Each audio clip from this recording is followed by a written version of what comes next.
Es momento de entrevista en BTV Noticias y hoy les proponemos abordar un tema que está arriba de la mesa por diferentes ámbitos. ¿Qué de todos los fenómenos que estamos viviendo en Uruguay o a nivel mundial tienen que ver realmente con el cambio climático? Además, bueno, ¿cuál es la urgencia realmente para que el mundo empiece a hacer algo respecto al cambio climático? Vamos a tratar de abordar brevemente, dentro de lo que se pueda, este tema que es muy profundo, y para eso hemos invitado a Marcelo Barreiro, profesor grado 5 de la Facultad de Ciencias y es responsable del Departamento de Ciencias de la Atmósfera. Gracias por estos minutos. No, un gusto estar aquí.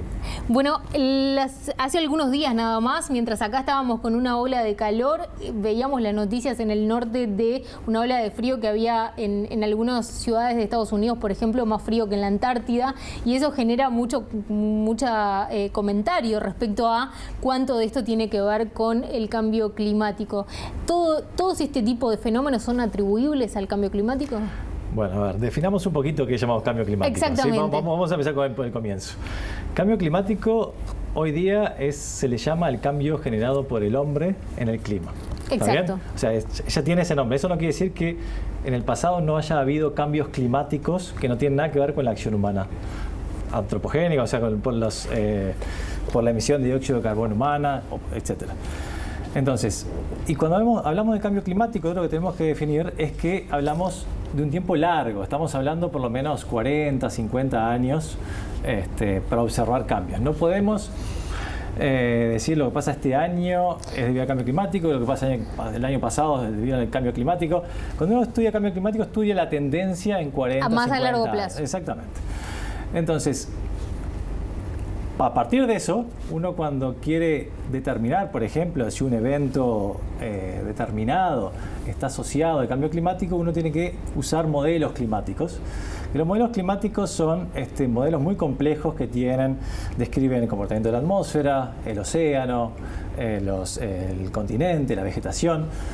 Y uno puede hacer experimentos con esos modelos numéricos y determinar si un determinado evento, un determinado fenómeno, se puede atribuir en mayor o menor medida al cambio climático. Es decir, lo que uno hace es, usa un modelo y lo corro con condiciones de dióxido de carbono de antes de la época preindustrial. O sea, dióxido de carbono relativamente bajo.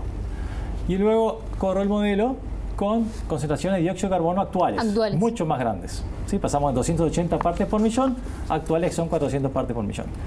Y estudio cuál es la probabilidad que ese evento que a mí me interesa haya ocurrido con condiciones preindustriales o con condiciones actuales. Entonces, si veo un aumento en la probabilidad de ocurrencia de ese evento, uno puede decir, bueno, ese fenómeno tiene o está en cierta forma relacionado a nuestras actividades industriales.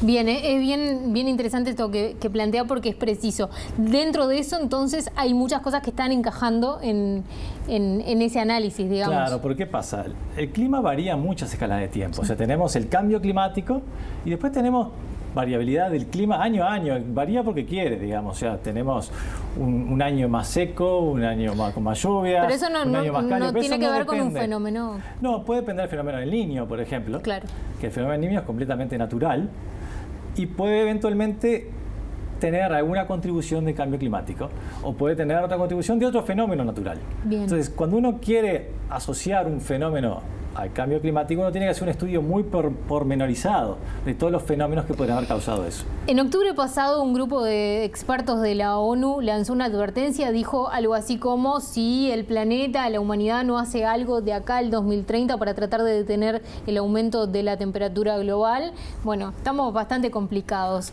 ¿Qué hay que tener en cuenta de ese tipo de advertencias? Bueno, a ver, para que la ciudadanía tenga un poco una idea de lo que estás hablando, es el Panel Intergubernamental de Cambio Climático generó un reporte que se llamaba Reporte Especial 1.5 grados. Exacto. ¿Sí? En el cual estudiaban cuáles eran las consecuencias de un aumento de 1.5 grados en el clima global. Para tener una idea, al día de hoy tenemos cerca de 1 grado de calentamiento en los últimos cerca de 100 años. ¿Sí? ¿Qué pasa si llegamos a 1.5 grados? Si seguimos a la razón de que vamos calentándonos, a 1.5 grados llegaríamos entre 2030 y 2050. Sí, que está muy cerca. Que está ahí nomás, sí, a la vuelta de la esquina. De 10, 20 años. ¿Está bien? Entonces, ¿cuáles serían las consecuencias de un calentamiento de 1.5 grados o un calentamiento de 2 grados? ¿Sí? Entonces, lo que se observa es que hay cambios muy diferentes en el clima si uno llega únicamente a un calentamiento de 1.5 grados comparado con uno de 2 grados. En particular, tiene que ver con el cambio en la chance de ocurrencias de olas de calor, en el impacto en los ecosistemas, en que se deshielen más los glaciares. O sea, hay cambios muy importantes para pasar de 1.5 grados a 2 grados en el calentamiento. Entonces, para que tengas una idea, para poder mantener el calentamiento terrestre en 1.5 grados, habría que disminuir las emisiones de dióxido de carbono actuales, ¿sí?, en un 45%. ¿Sí? Para el 2030-2050. Que ahí se mezcla la política en todo esto, ¿no? Exactamente, ¿no? Si este cambio climático ocurriera en Marte, probablemente no estaría yo acá sentado en esta silla. El problema es que afecta a toda la humanidad, afecta a todas las sociedades.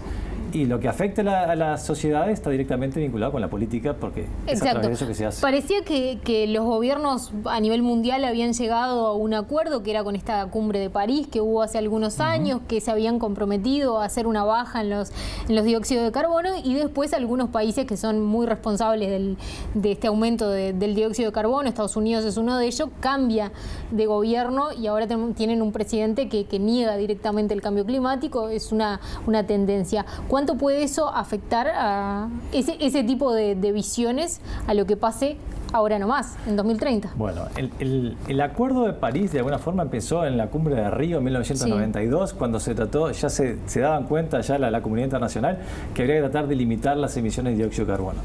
Primero se hizo el protocolo de Kioto en 1997, que muchas naciones estuvieron de acuerdo y otras naciones no tanto, pero no se llegó a mucho. Luego se hace este Acuerdo de París.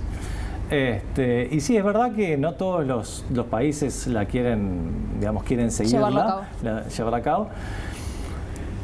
¿Cuáles son las consecuencias? Las consecuencias van a ser esas. Si realmente no logramos bajar las emisiones de dióxido de carbono, las consecuencias van a ser importantes para todo el mundo. Finalmente, brevemente te pregunto, ¿qué puede hacer un ciudadano individualmente para ayudar, teniendo en cuenta que esto parece ser una cosa mucho más global y que tiene que ver mucho más con una maquinaria de emisión de gases que lo que uno puede hacer en la vida diaria? Bueno, es una pregunta interesante y es difícil de contestar, pero yo te voy a decir esto.